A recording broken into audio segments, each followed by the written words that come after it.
जैसे ही परशुराम जी का आगमन हुआ,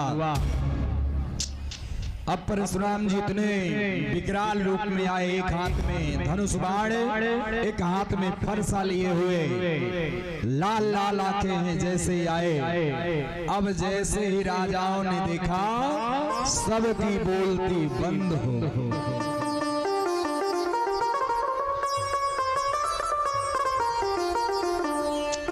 एक राजा हाथ उठाया था,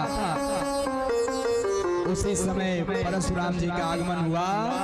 अब उसमें इतना भी सामर्थ्य नहीं कि वो हाथ को नीचे कर ले। एक राजा कुछ बोल रहा था, उसका मुंह खुला था, तो मुंह खुला का खुला ही रह गया, मानो किसी ने एकदम फोटो खींच लिया। अब सब राजा और थर कांपने लगे कि अरे अभी ये कम थे जो ये और आ गए। अब प्रणाम करने जाए तो भी समस्या। कहीं एक राजा कहने लगा, कहीं प्रणाम करने जाए और सिर को इनके चरणों में रखें, और कहीं आशीर्वाद देने के लिए कहीं फरसा धोखे से भी गिर गया तो समझ लो उठ नहीं पाएंगे, और नहीं जाएंगे तो भी जो है क्रोधित हो जाएंगे। तो बोले क्या करें? तो कहते हैं कि अपने पूर्वजों का नाम बता करके प्रणाम करने लगे कि उठो शीस नवाजे को सब डरते डरते जाते हैं, अपना फिर नाम पिता का लेकर नगरी का नाम बताते हैं। अपना नाम अपने बाप दादाओं का नाम बताते हैं। एक ने कहा मैं मेरे पिताजी अमुक, मैं उनका बेटा हूँ, महाराज आपको प्रणाम करता हूँ। और परशुराम जी का इतना विकराल स्वरूप है, किसी की ओर स्वेच्छा से भी देख लेते हैं तो वो भी समझता कि आज हमारा राम नाम सत्य हो गया। आज इधर राजा ने प्रणाम किया, परशुराम जी कहते अच्छा तुम्हारे पिता का ये नाम है? हाँ मुझे पता है। आज सब राजा थर कांप रहे हैं, आपस में कहने लगे कि अरे इसीलिए हम जानते थे कि धनुष तोड़ेंगे, तो धनुष यदि तोड़ेंगे तो अभी परशुराम जी आएंगे और तुरंत मार डालेंगे, इसीलिए हमने धनुष नहीं तोड़ा। नहीं तो बताओ इन नन्हे बालकों ने तोड़ दिया तो क्या हमसे धनुष नहीं टूटता? हम तो जानते ही थे, इसीलिए धनुष को नहीं तोड़ा।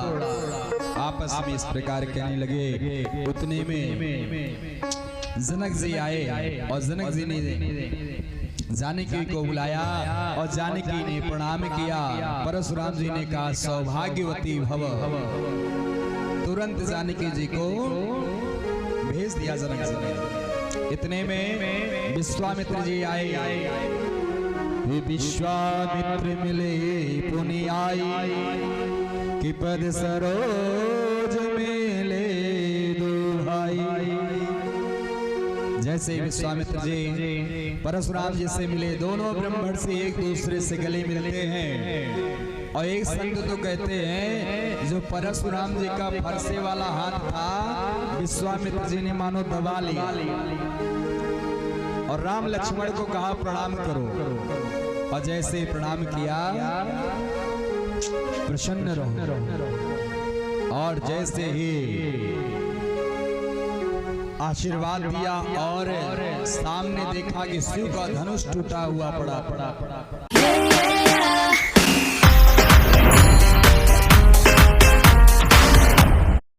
शिव का धनुष टूटा हुआ पड़ा और क्रोधित हो गए कि समाचार कहीं जन के सुनाए, जही कारण महीप सब आए।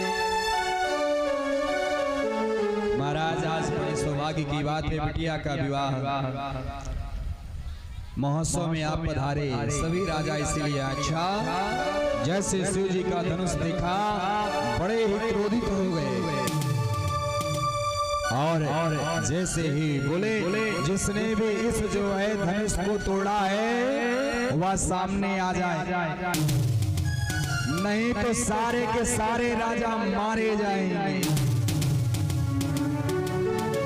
नाथ संबुधन भंजनिहारा होई क्यों एक दास तुम्हारा।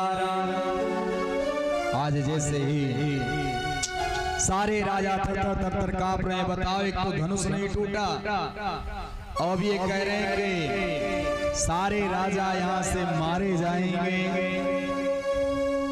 अब थर थर कांप रहे हैं। अच्छा मुसीबत हमने मोल लिया यहाँ पर आकर के। आज जब सब कांप रहे थे और जैसे राम लक्ष्मण की ओर देखा और